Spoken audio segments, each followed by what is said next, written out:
नमस्कार दोस्तों, कैसे हैं आप सभी। एक बार फिर से आप सभी का स्वागत है आपकी अपनी YouTube चैनल प्रॉफिट स्टडी में। तो साथियों, आज की इस वीडियो में बात करने वाले हैं रेलवे ग्रुप डी नई भर्ती 2024 के अंतर्गत। आप सभी को पता है कि एम्प्लॉयमेंट न्यूज़पेपर में भी आपका 32,000 वैकेंसी का अपडेट आ गया है और आज की इस वीडियो में बात करने वाले हैं कि आपका वैकेंसी को 32,000 से बढ़ाकर 75,000 प्लस करने के लिए मांग पत्र जो है AIRF all India railway men's federation के महामंत्री शिव गोपाल मिश्रा जी के तरफ से रेलवे बोर्ड को भेज दिया गया है और जो आपका लेटर है ऑफिशियली रेलवे बोर्ड में भी पहुंच चुका है। और इसके साथ साथ ये भी देखेंगे कि इसमें आपका एनएससी का, आप लोग को पता है कि आज से कुछ टाइम पहले एनएससी का एक मुद्दा चला था। जो भी छात्र पहले रेलवे अप्रेंटिसशिप किए हैं और अभी का रेलवे अप्रेंटिसशिप किए हैं, उनके जो परसेंटेज है एनएससी में बहुत बड़ा एक गैप देखने को मिल रहा, बहुत बड़ा एक डिफरेंस देखने को मिल रहा।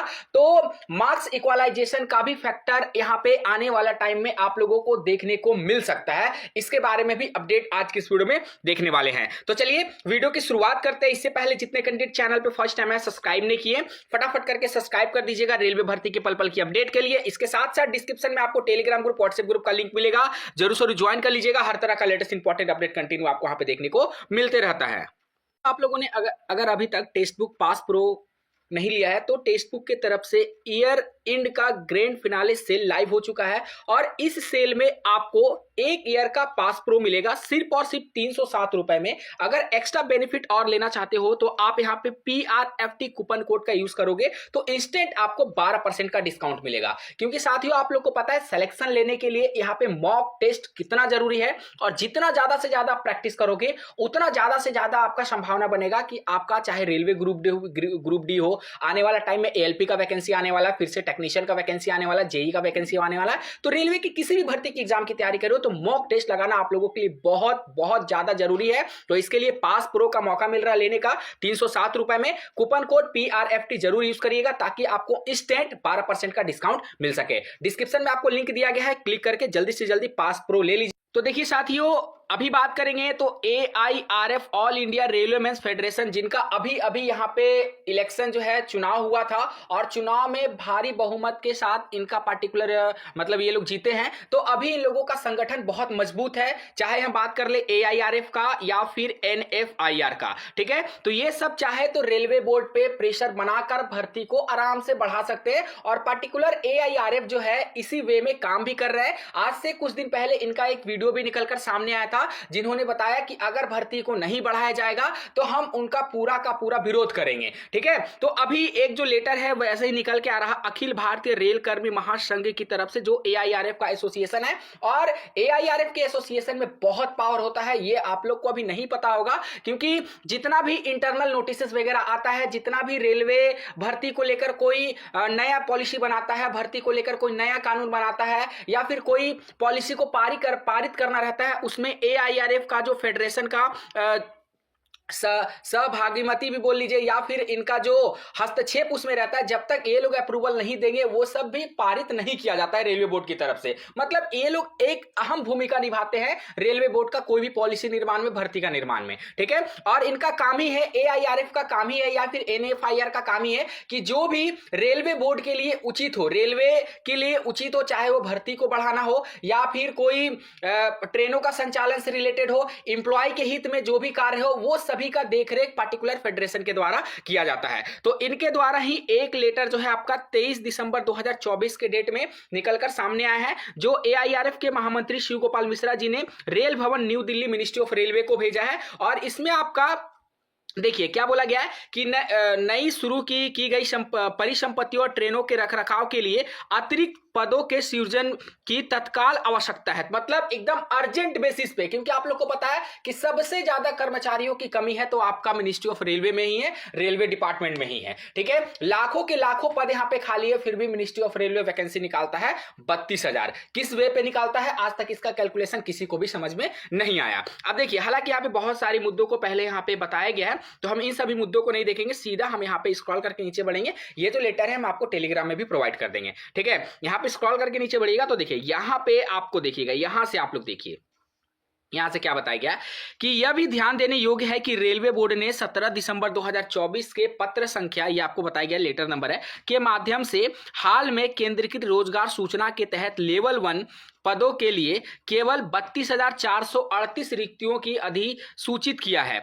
यह आंकड़ा पहले से आंकी गई 75,000 रिक्तियों की आवश्यकता से बिल्कुल विपरीत है। जैसा कि आप लोग को पता है, और यूट्यूब पे हर टीचर, हर यूट्यूबर आपको बताया था कि लगभग आपको 1 लाख भर्ती देखने को ग्रुप डी में मिलेगा। यहां तक कि एआईआरएफ के महामंत्री शिव गोपाल मिश्रा जी ने भी वीडियो कॉन्फ्रेंस के माध्यम से, प्रेस कॉन्फ्रेंस के माध्यम से हर मीटिंग में बता रहे थे कि लगभग आपका 70 से 75,000 वैकेंसी देखने को मिलेगा। पर वास्तविक यहां पे उल्टा हुआ, जब भर्ती आया तो उसका आधा पोस्ट यहां पे देखने को मिल रहा है। इसके बाद बताया जा रहा है, और भारतीय रेलवे द्वारा सामना की जा रही वास्तविक जनशक्ति की कमी से मेल नहीं खाता है। मौजूदा कमी संगठन की परिचालन प्रदर्शन में सुधार करने की क्षमता के लिए एक निराशाजनक तस्वीर पेश की है। मतलब ये सीधा सीधा है कि जो भी ministry of railway vacancy 32,000 release किया है, इसका सभी विरोध कर रहे हैं, चाहे छात्र हो, टीचर हो या फिर आपका फेडरेशन हो जो रेलवे के हित के लिए कार्य करता है। ठीक है, अगला पॉइंट बताया जा रहा, विभिन्न क्षेत्रीय रेलवे और उत्पादन इकाइयों में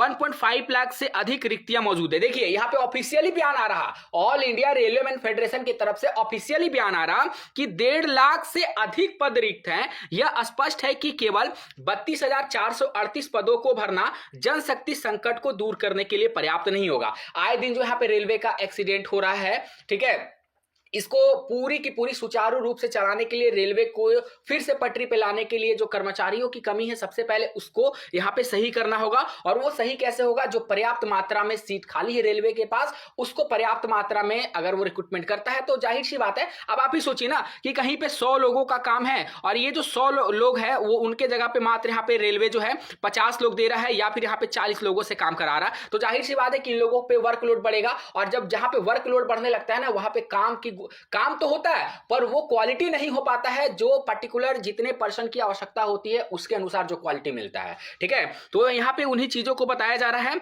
और इस स्थिति पर तत्काल ध्यान देने और व्यापक कार्रवाई की आवश्यकता है। देखिए, तत्काल ध्यान देने और व्यापक कार्रवाई की आवश्यकता है। जाहिर सी बात है कि वैकेंसी को बढ़ने के रिगार्डिंग यहाँ पे सीधा सीधा इशारा जो है किया जा रहा है। हम दृढ़ता से अनुशंसा करते हैं कि इस मामले पर अधिक विस्तार से चर्चा करने के लिए जल्द से जल्द पारस्परिक रूप से सुविधाजनक तिथि पर हमारे महासंघ के साथ बैठक आयोजित की जाए। इससे अतिरिक्त पदों के सृजन, मौजूदा रिक्तियों को भरने और भारतीय रेलवे के सुचारू संचालन को सुनिश्चित करने के लिए किसी भी अन्य संबंधी मुद्दों पर रचनात्मक बातचीत करना संभव हो सके। इसके लिए एआईआरएफ का जो फेडरेशन है वो बहुत जल्द मिनिस्ट्री ऑफ रेलवे के साथ मीटिंग भी करने वाला है और उसी मीटिंग में निर्णय लिया जाएगा कि आखिर 32,000 जो रेलवे भर्ती निकाला है, ये भैया किस बेसिस पे निकाला है, कौन सा मैथमेटिक्स का फॉर्मूला इस्तेमाल करके 32,000 भर्ती निकाली गई है। इसके बाद यहाँ पे बात करें, लास्ट में आपका बोला गया है, हमें विश्वास है कि रेलवे बोर्ड इस मुद्दे को की गंभीरता को समझते हुए इसे हल करने के लिए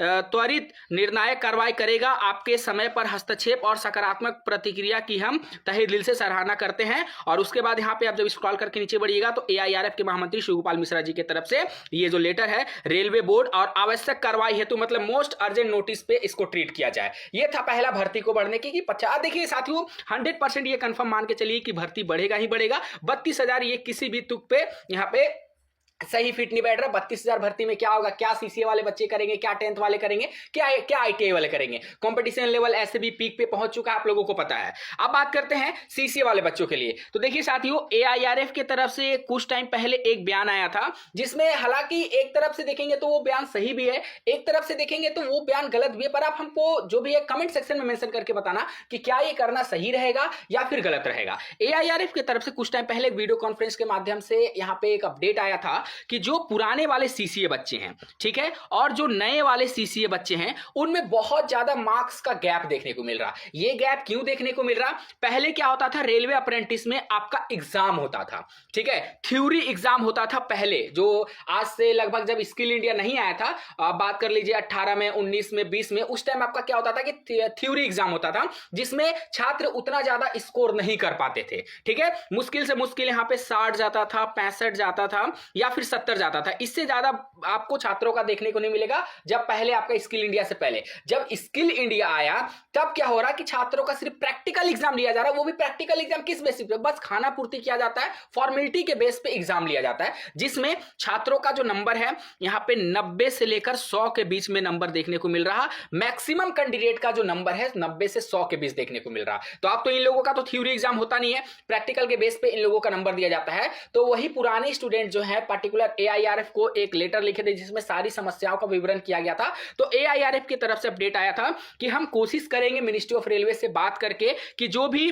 CCA के पुराने बच्चे हैं और नए बच्चे हैं उनको मार्क्स का इक्वलाइजेशन कर दिया जाए। मतलब एक ऐसा मार्क्स निकाल के लाया जाए जिसमें पुराने वाले बच्चों का भी भला हो जाए और नए वाले बच्चों का भी भला हो जाए। अब इसमें जाहिर सी बात है कि जो पुराने वाले बच्चे होंगे, अगर मान लीजिए किसी का 65 नंबर आ रहा CCA में, अगर इनका बढ़ाकर 80 कर दिया जाए तो ये इनके लिए बेस्ट ऑप्शन है, इनके लिए बहुत अच्छी बात है कि 65 से सीधा 80 हो गया, मतलब 15 नंबर का इजाफा हो गया। 1/3 करेंगे तो 3 नंबर का इजाफा हो जाएगा, ठीक है, नहीं सॉरी 5 नंबर का इजाफा हो जाएगा।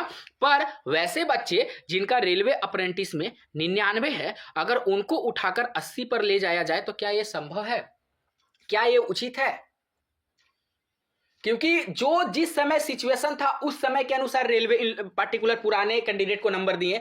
अब जो सिचुएशन है उस कैंडिडेट उस समय के सिचुएशन के अकॉर्डिंग रेलवे बोर्ड जो है इन पर्टिकुलर बच्चों को नंबर दे रहा है। तो क्या ये करना सही रहेगा? छात्रों आप सभी हमें कमेंट सेक्शन में मेंशन करके जरूर बताइएगा कि अगर ऐसा करना संभव है तो आप लोग के लिए अच्छी बात है, और अगर ऐसा करना गलत है तो वो भी आप हमें कमेंट सेक्शन में मेंशन करके बताइएगा, ठीक है। तो चलिए आज के लिए इतना ही। बाकी उम्मीद है कि इस मुद्दा पे भी बहुत जल्द बात होने वाला है। इस मुद्दा को आप लोग इग्नोर मत करिएगा, मार्क्स इक्वलाइजेशन का। बहुत सारे छात्र इसको हल्के में लेंगे कि ऐसा नहीं हो सकता, ठीक है, परंतु इस मुद्दा के ऊपर भी बातचीत चल रही है, इस बात का भी ध्यान रखिएगा आप, ठीक है। हमारा काम था आप लोगों का अपडेट दे देना, क्योंकि आप लोगों तक हर अपडेट पहुंचाना हमारी जिम्मेवारी है, और हम बखूबी हर टाइम आप लोगों के साथ शेयर करते रहते हैं, ठीक है। बाकी आप सभी अपना फीडबैक हमें जरूर से जरूर मेंशन करके बताइएगा कि क्या ये करना सही रहेगा या फिर नहीं, ठीक है। आज के लिए इतना ही, फिर से मिलेंगे आपसे नई भर्ती नई जानकारी के साथ। तब तक के लिए जय हिंद, जय भारत।